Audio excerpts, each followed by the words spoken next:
Welcome back to the Fixed Ops Roundtable, and we have now a panel that is hosted by a great friend of the Fixed Ops community.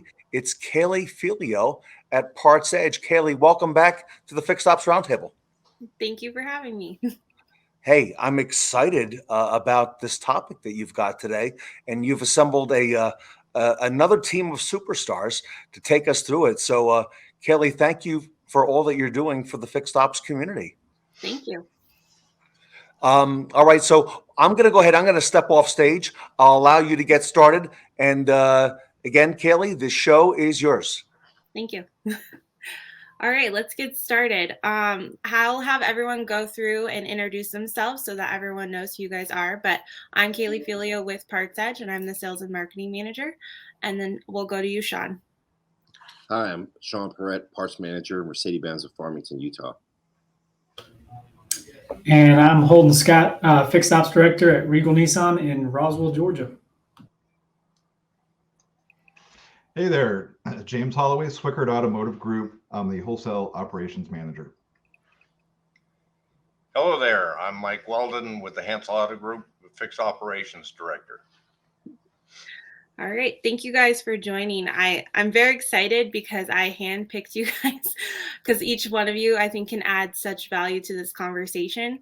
So we're going to talk about retaining employees, how to create culture, and we're just experiencing this I don't want to call it a change because it's always important, but it's such an important thing to focus on and how to create culture and retain employees and how to make parts and service exciting, especially parts. So I want to go through just talking to each one of you about what are the top three things that you guys are doing right now to retain your employees and during this time. So Sean, let's start with you. What are the top three things that you're doing to retain your employees?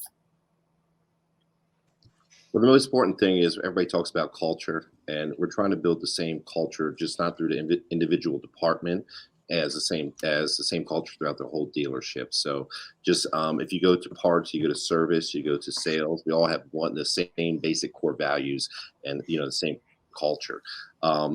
Keep up on the one-on-ones. Try to make sure you ask the right questions so you can try to find any problems or issues before they become bigger problems or issues, and give recognition when it's needed. If somebody's doing a great job, you got to make sure you let that employee know, because right now there's a lot of turmoil in this world and people might not know where they stand here in the company or their department.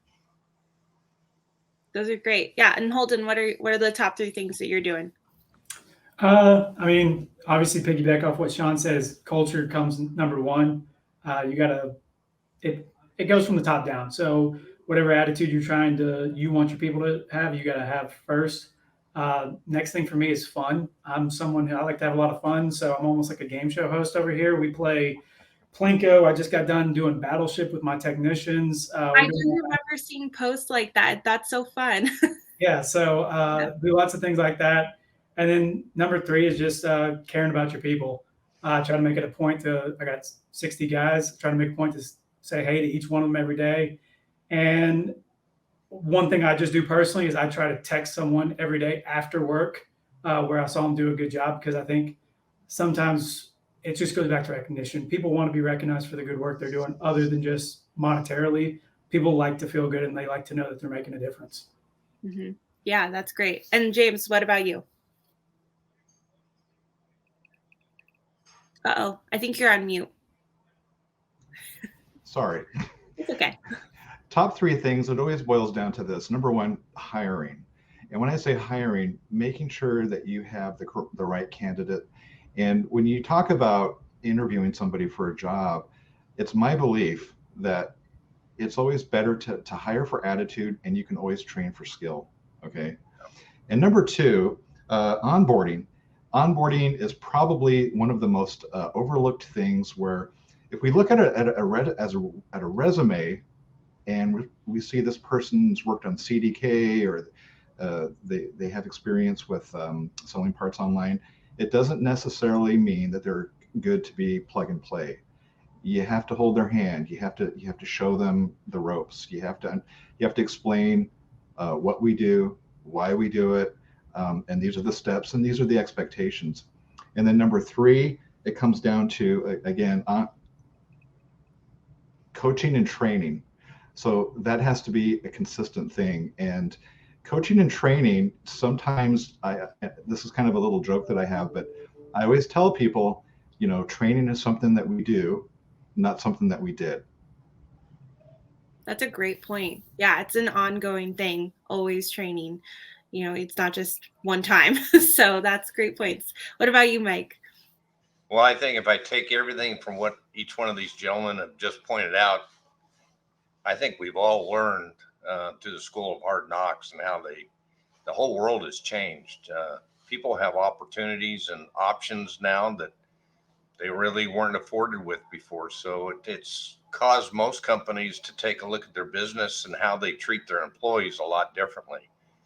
Now, I'm not as good at playing games as Holden is, but I might reach out to him afterwards and find out what it is that he actually does.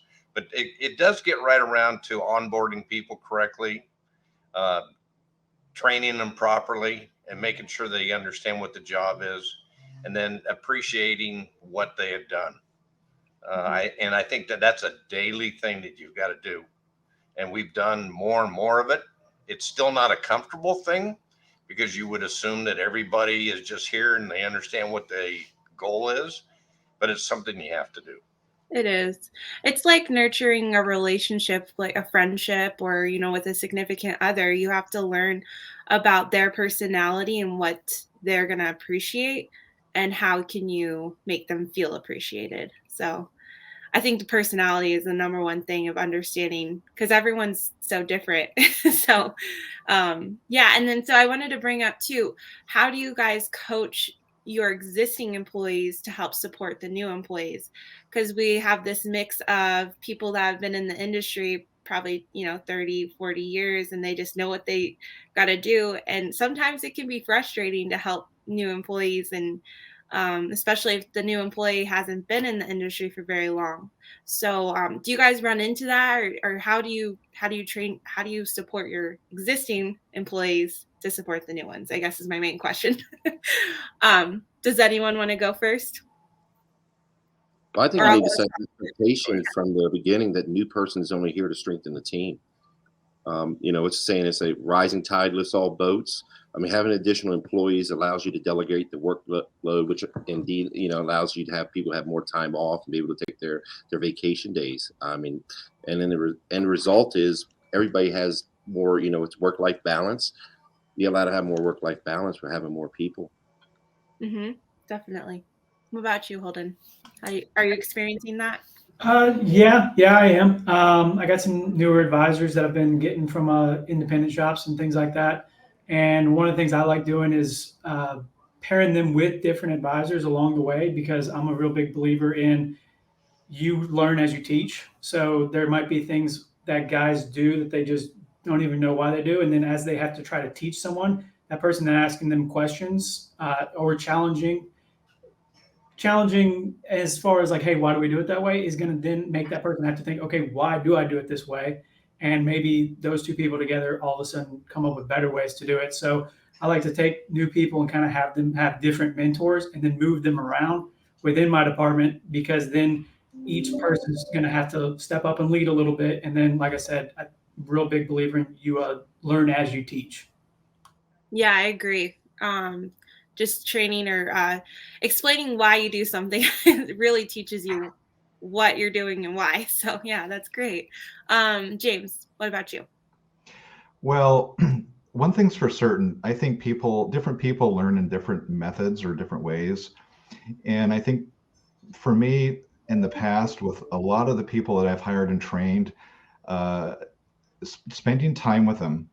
And what I mean by that is when you spend time with them, you're going to get an idea of what skills that they really excel at, and then get an idea of what they need help with. But that also establishes a rapport with you as a leader. Because one of my other favorite sayings is that we manage numbers, but we lead people. And so I like to bring my people in one-on-one. And so that's another good practice. Bring them in one-on-one and just get to know them and understand what their needs are, and then adjust whatever it is. If it's a combination of online learning, I know Mercedes-Benz has some really, really good online learning, more specifically towards the product, but they also have some good parts. But outside software providers like OE Connection, you're going to need training on that if you're going to be doing any type of price matching. So just, a combination of things, but it has to be tailored around the need of the employee. Mm-hmm. I agree with that. What about you, Mike? Well, I think everybody can learn from each other. So we try to combine training sessions with the more skilled and the tenured employees with the newer employees that come along, because no one wants to be, set aside or be in a special group. So we try to cross train, and that brings everybody together. And I think it also helps the people that have the experience open their eyes to new things that are available out there that, maybe I can do this, or maybe, hey, if we do it this way, we'll all get better. So we just kind of mix it up. That's great. The cross training is happening a lot more now, I think, because we're short staffed and we need people to cover people so that people can take time off. So I think cross training can be really tricky, and you got to do it the right way. Especially, I think most people learn by doing something consistently every day. So when you're cross trained, you have to make sure that you don't just teach them one time. Got to be consistent with the cross training. So, all right. So then let's talk about, let's focus a little bit more on parts. So it's always been an industry standard that parts is kind of like an afterthought, and it's not very exciting. So let's face it, service is a little bit more exciting. How do you guys bring excitement to parts, or what are some things that you guys do to when you're training people or bringing people in to make parts a little bit more exciting? We'll start with Sean. Yes, it's tough to be exciting in parts because, you're right. You're always in the back. We don't have any windows in our parts department, so it's not exciting. We only have we don't get to share the beautiful view here. But the thing is, the culture is there where we all enjoy being with each other. Even though by the time we go home, we have different likes and dislikes. So we might not be a cultural fit outside of work, but I think we're a cultural fit inside of work. So for us, we have common goals, and that's what the thing is. Each person challenging maybe be the high man for the month. We probably have more food come through our department than any other department here. So the guys always joke that if you want to go get something to eat, go to the parts department, because we always seem to find food. And just, we have a very good morale here. We don't want to be the gathering spot for the whole shop, for the shop guys coming to the back counter. But like I said, I think having the same goal for each person as to try to reach and, be the high man, things like that. I think that helps out. It makes it a little bit exciting. Definitely. And setting goals and reaching those goals. So what about you, Holden? For me, I kind of started my career as a service advisor, then flipped over to parts, and now I'm back over on the service side. So I kind of been on both sides of that wall. And for me, it's a matter of trying to tear down that wall.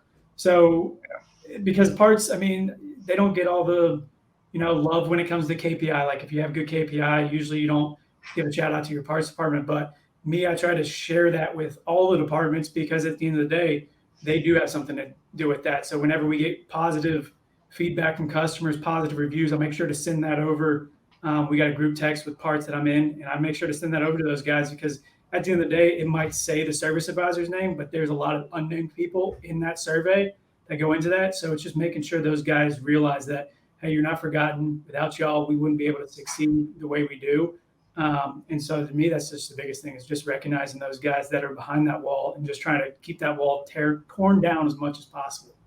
Yeah, that's a great point, because the parts are supporting them in that, but they don't get kind of the glory. So making sure service realizes that without that support, we wouldn't be able to be successful.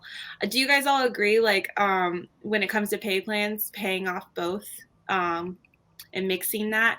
I've come across dealerships that separate it, but most of them mix that. And I think that creates a really good team effort. I don't know if you guys want to nod your head if you agree. I pay my advisors off parts and labor sales, because it is important.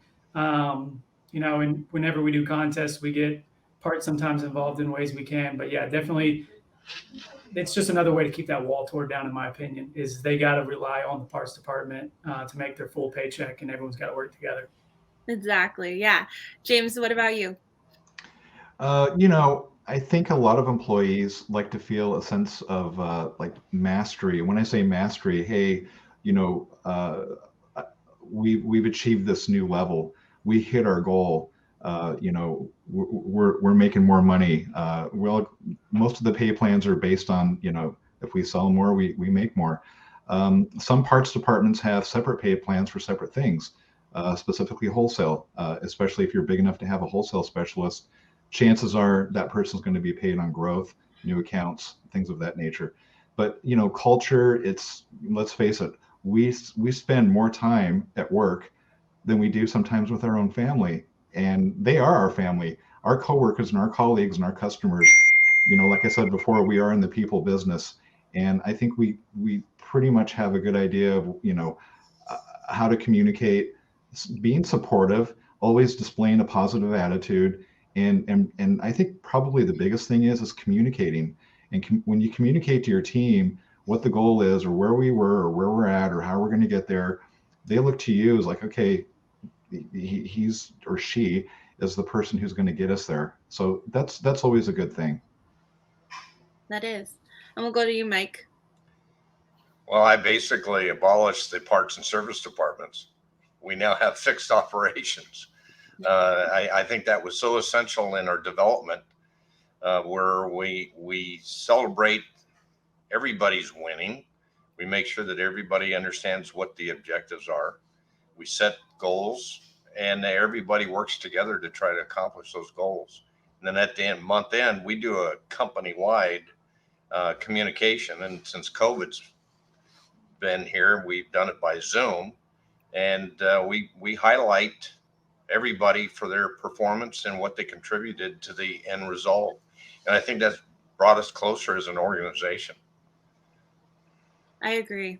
Just recognition for the hard work and recognizing everyone individually and supporting everyone. So yeah, these are all great. And what about some training? So we talked about focusing on training, but what do you guys do to offer more training or more support for your team members? We'll start with Sean. We do more certifications.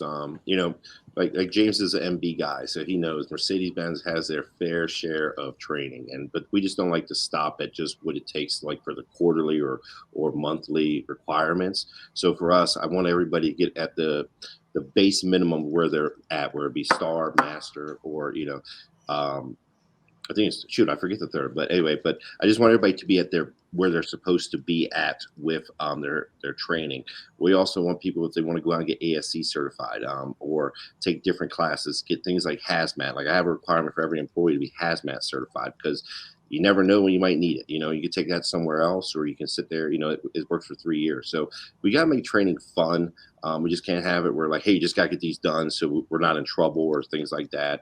One of the first things we do as a dealership is get everybody trained. And that's the thing is, as soon as they're in here, they are trained on everything. And then we also we work for Champ Automotive. We have our training for there as well. That's great. Yeah. And Holden, what about you guys? Obviously you have your Nissan stuff that, everyone's required to do. For my technicians, I'm someone I don't shy away from sending them to any courses that they want to go to. As far as ASEs, if you pass your ASEs, I reimburse them for it. So, because we see the importance of that. Outside of that, my leadership team, we get together almost once a month, and I have certain books that I pick out that we read together and review. So that's something that's a little outside the box and different. Yeah. And is it different books, like not even just auto industry, it's just books, period? Yeah, last year is Extreme Ownership by Jocko Willink. This year it's Ryan Holiday's books, Obstacle is the Way, Ego is the Enemy, and Stillness is the Key. So we're going to be reading all those. And then with my advisors, we work in shifts, early team and late team. So the late team, every Friday, we do training, and sometimes the training is just going to breakfast. We have a couple spots that we go to, and we just go to breakfast. And you'd be surprised if you can just get people talking. If you pay attention, I'll usually carry notebook with me. I just start writing down things that they talk about, stressors at work or anything that you might see. If you can get someone talking, they might say things that they don't even realize might be issues to them, that then you can go behind and start correcting later. So I think the biggest thing is in training, obviously, is learning your job, but then there's just a whole nother side of that, which is, learning from your people and trying to figure out maybe things that are problems to them that maybe you don't see, and how to correct those behind them too. So I'm still training myself almost when I go out with them.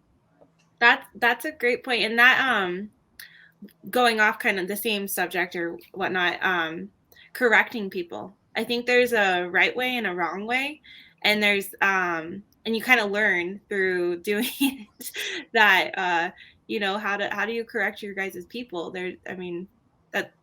That's a good thing to talk about too. So James, if you want to add to that, how are you feeling about it? Well, I like to use the old, there's a song out there that Bob Dylan once sung called, it was basically went along the lines of, as an artist, what more can you do to inspire? The biggest purpose of art or music is to inspire other people. And going on along the lines of what Holden said, I like the way that he, number one, when he said he listens to books or he reads the books, that's a huge one for me, because I personally spend a ton of time out on the road, and I always have my Audible plugged in. Right now I'm listening to a book called Atomic Habits. Right. And first thing out of the gate, the first thing that grabbed my attention was the fact that he made a comparison about flying an airplane 30,000 feet up in the air, and you're going 600-700 miles an hour. And a small 2-degree difference is the difference between landing in Dallas, Texas, or in New York City. Right. And those are the things that after you listen to a book or you read a book, you're going to come away with something that you want to communicate to your team. And it's going to be something to pique their thought process. It's going to be something it's positive, because we don't want to communicate anything negative.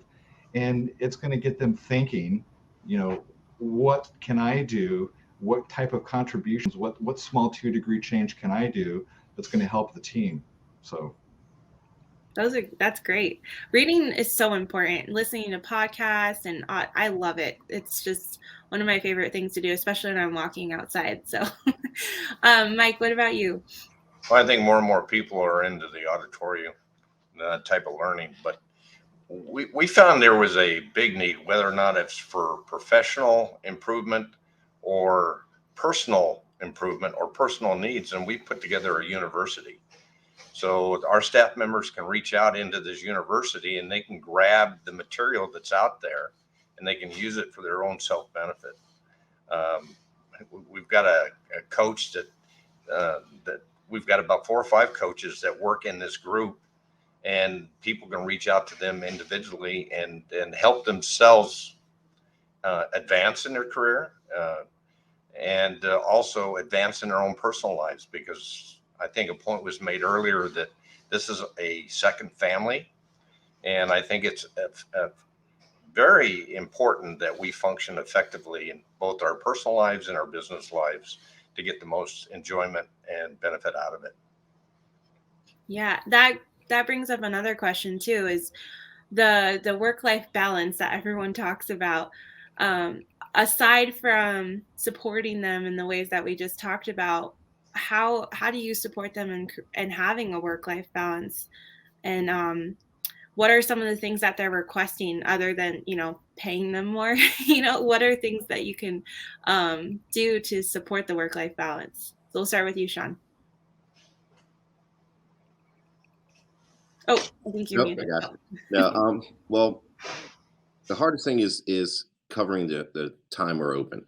So we did as a group almost 2 years ago in April, we realized with the pandemic coming on and other things that we might not have the staff or be able to find the staff to fully cover at the time we were open 79 hours a week in parts and service. So what we did was we shortened our time. So we're open 5 full days. We're open Tuesday through Saturday. And that was something so that every employee still has 2 days off. to back-to-back days. For a lot of guys in sales, they said they couldn't remember ever having back-to-back days off unless they took vacation time or personal days. So for us, that's something we did. Like I said, so we are closed every Sunday and Monday. So it's easier sometimes to take a Saturday off to build that into a 3-day weekend. So that helps a lot with our work-life balance for us, for our dealership. That's great. I having 2 days off in a row really makes a difference. It really does. Yeah, good day. Yeah. So Holden, what about you? Well, we also, during COVID, shortened our hours, and I've been able to kind of keep that the same way. One thing I do with my techs and advisors is they work every other Saturday. So I just run half crews on the Saturdays. We just kind of limit our appointments to nothing too crazy in a way. So we can just, Saturday might be busy, but you're pretty much making money. And then I rotate guys' days off. So it's getting creative with the schedule to where you have a 3-day weekend almost once a month. And then we just recently updated our vacation policy just to get even more kind of aggressive and / in line with the market. Giving people more time off is important there as well. And then, I think it comes down to is just having people that I guess have goals and value their free time, and not interrupting people on their time off.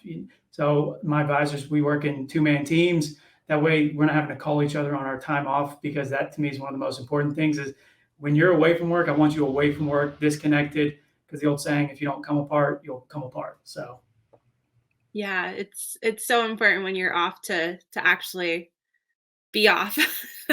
I get that, because sometimes I take time off, but I don't actually take it off because I'm still working. So, all right, James, what about you? Well, we have a lot of dealers. I think this is a thing with almost all parts departments. We're talking about bandwidth, and we're doing more and more with either reduced resources or the same resources, and you just have to make sure that your employees have time away, whatever that means. So right now, as an example, one of the employees here in Washington, she sits at her desk and she says, I'm at lunch. And I'm like, yeah, you probably would be a good idea if you took your lunch away from your work area so you don't feel compelled to answer the phone, because we all need time to just clear the fog, mentally decompress, get back to the big picture, but yeah, I'm going to be honest with you. It is a struggle. It really is. Yeah, it is. I mean, I work from home mostly, so I have to tell myself to go outside or not sit and eat at my desk, because I'll start early and I'll come. It's like I'm like, did I move? I just sit here all day. So I get it. Mike, what about you guys? We've learned so much in these last 2 years. And, this is a consumer-based business. It's retail. And we, have to focus a little bit differently. I've been doing this for a few years. And I use myself as an example. Do not end up like me.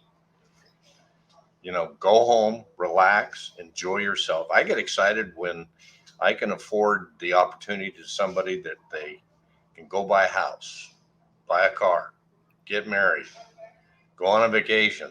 I get really excited about that. And I work really hard to afford them those opportunities. We too kind of got small. We closed our Saturday and Sunday business, but we had to first educate our consumers to be able to do it. And they appreciate the fact that, hey, you guys deserve time off too. So it really hasn't affected us as much as we thought it would.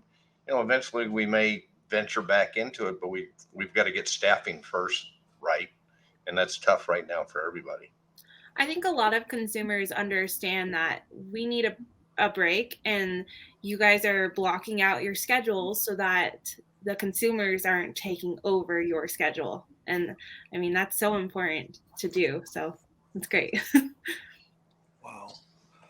Kaylee, I've taken a lot of notes, and I think this is the superstar panel that you've got right here, because this conversation about culture, Mike, and the things that you're mentioning to us, Sean, some great points, that you brought up as well about being open 79 hours in parts and service. And, how do we make that into a work-life balance, right? We can give people 2 consecutive days off and Holden, some of the great stuff you're talking about having goals and reading books and, the games and making it fun. Right. And I think a lot of that is, has been missing maybe, especially in parts and service. And James, this focus on culture, I think is so important. And I know you see it there at the Swickard organization. Greg Pensky talked a little bit about some of the things that they do. And, again, that culture is at the forefront. So it's a great conversation. And I want to, Kaylee, I want to invite everybody back, to continue this conversation if we can at the next event. And maybe Kaylee, you and I continue the conversation as well. So. Yeah, definitely. It's a great topic. Great topic and not nearly enough time. I want to thank the panel. Sean Parrott, thank you so much, Sean, for being here with us today. Holden Scott, first time on the Fixed Ops Roundtable. Thank you so much, Holden. We learned a lot. Mike Weldon, what can I say, right? Just, continually. And I agree with you. I've learned a lot, as have you and the rest of us over the last 2 years, right? And we can never stop learning. And James Holloway, thank you for all that you do for the Fixed Ops business. And Kaylee Filio from PartsEdge. So great job on moderating the panel. Thank you. So, Kaylee and PartsEdge here today on the Culture in Parts and Service panel.